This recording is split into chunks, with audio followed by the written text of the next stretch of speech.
ಒಬ್ಬ ಸ್ವಾಮೀಜಿ ಒಬ್ಬ ಪಾಲಿಟಿಷಿಯನ್ ಬಗ್ಗೆ ಕೇಳ್ತಾನೆ ಅಂದ್ರೆ ಯಾಕೆ ಹೇಳ್ತಾರೆ ಅನ್ನೋದು ಬಹಳ ಮುಖ್ಯ.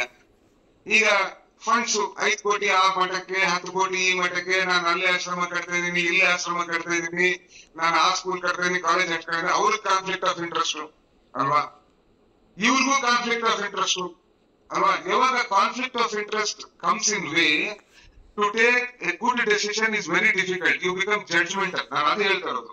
ನಿಮ್ಗೆ ಆಶಯನೇ ಇರಲ್ಲ, ಒಂದು ವೆಸ್ಟರ್ನ್ ಇಂಟ್ರೆಸ್ಟ್ ಇರುತ್ತೆ, ಇಬ್ಬರಲ್ಲೂ ವೆಸ್ಟರ್ನ್ ಇಂಟ್ರೆಸ್ಟ್ ಇರುತ್ತೆ. ಅದಕ್ಕೆ ನೆಹರು ಅವ್ರೇನ್ ಹೇಳ್ತಾ ಇದ್ರು, while I do follow the Nehruvian secularism where politics has place in religion, but when it comes to administration religion has no place in governance ಅಂತ ವೆರಿ ಕ್ಲಿಯರ್ಲಿ ಹೇಳ್ತಾರೆ ಅವರು. ಅದಕ್ಕೆ ಅವರು ಸರ್ದಾರ್ ವಲ್ಲಭಾಯ್ ಪಟೇಲ್ ನ, ಇಫ್ ಯು ನೋ ಅಂಡರ್ಸ್ಟ್ಯಾಂಡ್, ಇದಕ್ಕೆ ಆ temple ನಾನು ಹೋಗ್ತೀನಿ ಅಂದ್ರೆ he said think about it. Sorry, Rajendra Prasad ಅವರು ಥಿಂಕ್ ಅಬೌಟ್ ಇಟ್. ಯಾಕೆ ಹೋಗ್ತೀರಾ, ನಾವು ಗವರ್ನೆನ್ಸ್ ಅಲ್ಲಿರುವಾಗ ನಾವ್ ಇಂತ ಇದಕ್ಕೆ ಹೋಗೋದು ಸರಿಯಲ್ಲ ಅಂತ. ಅದರ ಅರ್ಥ, did you mean secularism of the western style where religion has no place in politics? No. That means ನೀವು ಹೇಳ್ತಿರುವ thin line, that is exactly what is Nehruvian secularism. And ನಾವೆಲ್ಲೋ ಒಂದ್ ಕಡೆ ಆ thin line ಅನ್ನ ನಾವು ಇಟ್ಕೊಂಡು, ಆ ಕಾವ್ಯದಾರರು ಅವ್ರಿಗೆ ಎಷ್ಟು ಬೇಕಂತ ಅಲ್ಲೇ ಇರ್ಬೇಕು. ನಮ್ಮ ಪಾಲಿಟಿಷಿಯನ್ಸ್ ಯಾರಿದ್ದಾರೆ ಅವ್ರು they need to have that thin line.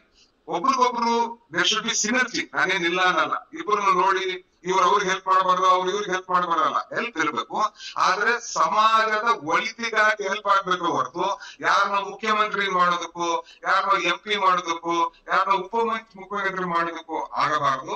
ಅದೇ ರೀತಿ ಒಬ್ಬ ನಮ್ಮ ಗವರ್ನೆನ್ಸ್ ಸೈಡ್ ಅನ್ನೋದು ಯಾವ್ದು ನನ್ನ ಜಾತಿ ಸ್ವಾಮೀಜಿ ಕೊಡ್ತೀನಿ, ನನ್ನ ಧರ್ಮದ ಸ್ವಾಮೀಜಿ ಕೊಡ್ತೀನಿ ಅನ್ನೋದಿನ ಯಾವ್ಯಾವ ಮಠಗಳು, ಯಾವ್ಯಾವ ಸ್ವಾಮೀಜಿಗಳು ಸಮಾಜದ ಒಳಿತಿಗಾಗಿ ಮಾಡ್ತಾ ಇದ್ದಾರೆ, ಒಳ್ಳೆ ಕೆಲಸಗಳಿಗೆ ಮಾಡ್ತಾರೆ, ಅಂತ ಸ್ವಾಮೀಜಿಗಳಿಗೂ ಅಂತ ಮಠಗಳಿಗೂ ಜಾಸ್ತಿ ಪ್ರೊಯಾಕ್ಟಿವ್ ಆಗಿ ಗೌರ್ಮೆಂಟ್ ಹೆಲ್ಪ್ ಕೊಡಬೇಕು ಅನ್ನೋದು ನನ್ನ ಅನಿಸಿಕೆ.